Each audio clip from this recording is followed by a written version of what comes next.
देखो बच्चों, इस वीडियो में मैं नेक्स्ट क्वेश्चन को डिस्कस कर रहा हूँ। इसमें देखिए लिखा था two identical conductor 1 and 2 are placed on two frictionless conducting rails. ये कंडक्टिंग रेल्स दिखा रखे हैं आर और एस, और इसमें से हमें दो कंडक्टर दिखा रखे हैं 1 और 2। अब उन्होंने इसमें मैग्नेटिक फील्ड की डायरेक्शन भी दिखा रखी है। एक्स का मतलब होता है परपेंडिकुलरली इनवर्ड, ठीक है ना, या डाउनवर्ड बोल दीजिए, vertically downward into the plane of the paper. अब उन्होंने बोला है जो कंडक्टर 1 है वो एक कांस्टेंट वेलोसिटी के साथ मूव कर रहा है जिस डायरेक्शन में उन्होंने हमें शो कर रखा है। अब उन्होंने बोला है कि हमें बतानी है कि जो कंडक्टर 2 है उस पर फोर्स कौन सी डायरेक्शन में लगेगी, और ऑप्शंस थे -i यानी कि -x एक्सिस के long, -j means -y axis के लॉन्ग, k या +j। ठीक है, दीज वर द ऑप्शंस। अभी हमें उन्होंने 3 एक्सिस भी दिखा रखी है, x, y और z एक्सिस दिखा रखी है। अब सीधी सी बात है, एक्स एक्सिस अगर जो और वाई एक्सिस अगर जो नोटबुक के प्लेन पे, तो जेड एक्सिस का जो पॉजिटिव होगा वो नोटबुक के प्लेन के वर्टिकली आउटवर्ड होगा, और उसका जो माइनस एक्सिस होगा वो इनवर्ट डायरेक्शन में होगा। ठीक है, अब देखिए इसमें हम क्या करेंगे, जो कंडक्टर 2 है उसमें फोर्स कैसे निकालेंगे। अब इसमें दे रखा था कि कंडक्टर 1 क्या कर रहा है, मैग्नेटिक फील्ड में मूव कर रहा है।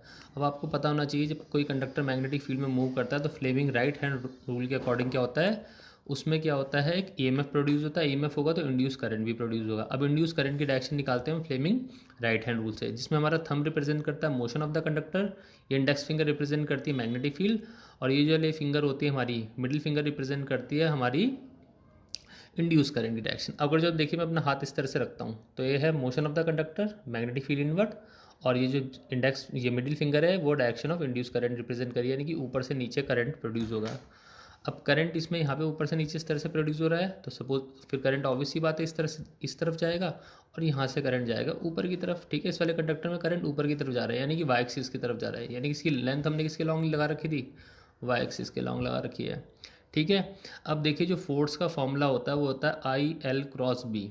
ठीक है, अब ये जो इतनी टर्म होती है इसको करंट एलिमेंट वेक्टर बोलते हैं। तो किसी वेक्टर को हम क्या लिख सकते हैं, ठीक है, magnitude into its unit vector, क्योंकि वाई एक्सिस का यूनिट वेक्टर है जे। इसी तरीके से मैग्नेटिक फील्ड हमारी है इनवर्ड। ठीक है, तो मैंने बोला इनवर्ड डायरेक्शन क्या हो जाएगी, जेड एक्सिस का नेगेटिव, तो मैग्नेटिक फील्ड को लिख लेंगे बी इंटू -k। फिर फोर्स का फॉर्मूला आ जाएगा, आई एल की जगह हम लिख देंगे I L into unit vector j into cross B की जगह रख देंगे हम बी इंटू -k।